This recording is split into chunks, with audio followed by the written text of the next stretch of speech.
Hello everyone, I just did a long detailed video on this ACSS reticle here that I think everybody should have on their red dot. Okay, if you got a red dot, you should have this reticle on here. It's a great reticle and you should have a magnifier behind it. Magnifier is easy on, easy off, so there's no reason not to have that on your rifle, unless you got an LPVO. Okay, so I want to do a short video here explaining how this reticle works. Okay, basically you've got the 65 MOA circle, right? And then you've got this chevron here, and then you've got the 3 dots underneath over here. Now you need a magnifier to see these details, okay? If you don't use a magnifier, the image is going to look like this. It's going to look like a little arrow, and then the 3 dots underneath it are going to like kind of merge into a squiggly line over here, okay? So this is meant to be seen with the magnifier. 3x works good, 6x works better, okay? Don't worry about field of view. The idea here is you keep the magnifier off, find your target. If you need to shoot it, fast, you just shoot it without the magnifier. If you need to really see detail, then you flip the magnifier on, okay? So with this, what we're going to do is we're going to zero in at 50 yards. So we're going to put that tip underneath the bullseye at 50 yards. We get our zero. That's going to give us our second zero at 200 yards. Okay, we're going to go to 200 yards. We're going to confirm it to make sure it's true. If we need to adjust it, we'll adjust it because the 200 yards is more important than the 50 yards. If you're an inch higher or an inch lower at 50 yards, it doesn't matter. It may be true at 200 yards. So the legs over here, right? The legs are going to be 300 yards. The first dot is 400 yards. The next dot is 500 yards, and the last dot's going to be 600 yards. Now, when I shot this at 500 yards with my 11.5-inch barrel using Wolf Gold, which is basically slower ammunition, instead of like 3,000 feet per second, the thing is going something like 2,600 feet per second. Okay, so for me, the way it worked, I got a 200 yards zero at the tip, 300 yards. The legs are true at 300 yards. At 400 yards. Basically, I had this dot at the top of the paper, right, and then it dropped like a couple of inches below it. So I was like maybe 6 inches low, okay, which is fine, okay. Basically, if you put it on the chest, you'll drop it into the stomach, or you put it on the face or neck, you'll drop it into the chest, okay. At 500 yards, right, with my 11.5-inch, what I had to do is I had to put my dot on top of the paper, right. In order to drop it into the center of the 36-inch paper, right? 36 inches is what a man is from belt to head. So my hold is on top of the head in order to drop him into the chest with that ammunition. If I use faster ammunition, right? So if I use let's say something that's going 3,000 feet per second, right? Then I would just, most likely I would have to hold the dot in the center of the target. I'd have to test it out to be sure, but either way, I'm going to hit the target, okay? And I basically chronograph all my ammunition, so I have a good idea of how fast it's going. If you've got like let's say if you got green tips or something, that's going to be true, right? You're going to basically at 500 yards, you're going to put your dot on the target and you're going to hit it, okay? At 600 yards, I haven't tested it, but with the Wolf Gold that I shot it with, what most likely I'd have to do is I'd have to take the belt to head. That would be my holdover, or in this case, it was a 36-inch paper, so that would be my hold over the target. Okay, so that's how that would work out. So these are our holding points. So now the question is, how do we know what the distance is, right? Let's say we don't have a rangefinder. How do we know what the distance is? Well, what we're going to do is we're going to use the 65 MOA circle, or even if you have a 68 MOA circle, it's going to work fine. So with a 65 MOA circle at 100 yards, your man is going to stand with his feet here, head here, okay? So he's going to stand inside of this circle at 100 yards. At 200 yards, he's going to take up half the circle. So feet here at the tip, head to the top of the circle, okay? At 300 yards, he's going to come up 1/3 of the way, okay? I made a note that 1/3 of the way. Move this camera a little bit closer, okay? Okay, so at 300 yards, he's coming up 1/3 of the way. At 400 yards, he's going to come up half the way. Okay, so it's going to come up half the way.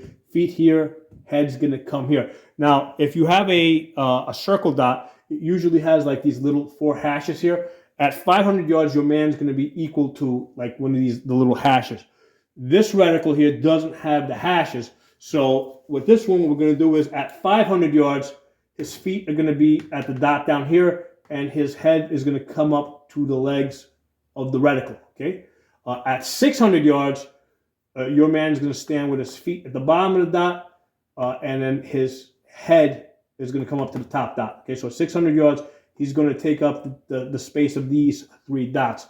Now, what you can also do is, if you only see the half the man, right? If you see the man from, let's say, belt to head, I mean, you can also, like for example, at 600 yards, you know, basically instead of him being here, like his belt would come here and his head would go there. So I can do this with all of these. I can, if I only see half the man, you know, I can do a quick calculation in my head, right? To, you know, let's say at 200 yards. All right, great. His belt's going to come here, head there. You know, I can figure out what 200 yards is. Okay, so this is an excellent tool. It gives a lot of capability to your typical red dot, and you know, red dot with a magnifier. Okay, you take any AR. And basically, you can turn it into a DMR gun. Okay, so this is an 11.5 inch. So I'll post some video where I'm actually shooting this out to 500 yards. Okay, and I'm basically, I think I got like inside. I got 4 out of 5 for 2.6 MOA, and I think with the 5th shot, which went wide, I think it was like 3 MOA, okay, or 3.5 MOA. But you know, either way, I'm basically inside of a man at 500 yards with an 11.5 inch shooting target ammo because of the reticle that's in here. Okay, so that's the holosun 503G. They do have it in other optics, other red dots out there. I know Primary Arms has a few that they have it in. I have not seen it in a big window optic, so I'd like to see this reticle like in an EOTech style optic, like a holosun 510C, like one of those big windows, big square windows. You know, I mean, that would be really excellent. And the thing with parallax is the magnifier is actually pretty good at keeping you honest with the parallax, because once you're looking through this tube over here, that's gonna force you to the center. Okay, so that's why when you zero with the magnifier, right? Because that's going to reduce the fact, you know, that's going to reduce the possibility of your head being, you know, off center, left or right. And one of the things that you can also do is you can back your head off of the magnifier, because when you're in like perfect eye relief, you're not going to see scope shadow. But if you back your head up a little bit, you'll start to see the shadow. So you want to make sure that shadow is even, right? If the shadow is even, then that means that you're centered on the optic, and now you can slide back up, get rid of the shadow, and you can take your shots. Okay, so some stuff for you guys to think about. Drop some comments. I'll talk to y'all soon.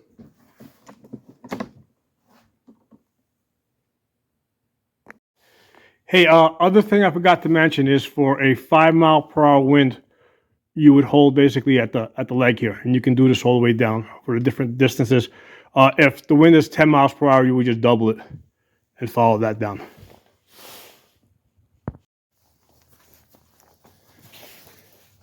All right, we're gonna shoot the 500 yards again with the Palmetto 11.5 inch. Tighten this up. I loosened that up earlier for my cant.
that's really interesting with this muzzle device here, this Reticle Firearms.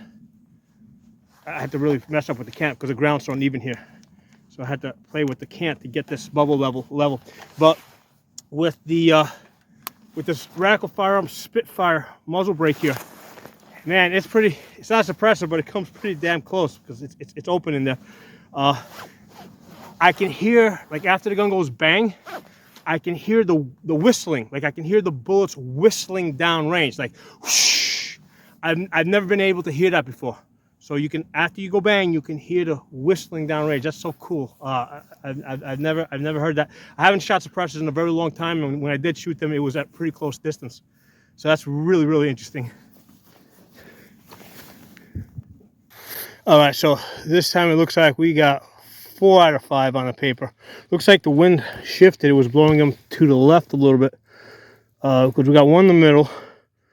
And maybe the wind, you know, we got a shift because then I got 3, because that's where the other ones landed, right? The ones with the circle are the 5 that I landed and I shot earlier. I think that was a total of 5 for 17 inches. Yeah, we got 5 at 17 inches at 500 yards earlier. This time we got 4 impacts. The 4 are at 15 inches. We got 15 inches, and then one got blown to the left there. So we had a wind shift, but still, man, 500 yards, 15 inches is damn good. And with the first 5 that I did, I mean, if I dropped the 5th one, which I'll usually do, I'll look at 4 out of 5. I'm at 14 inches.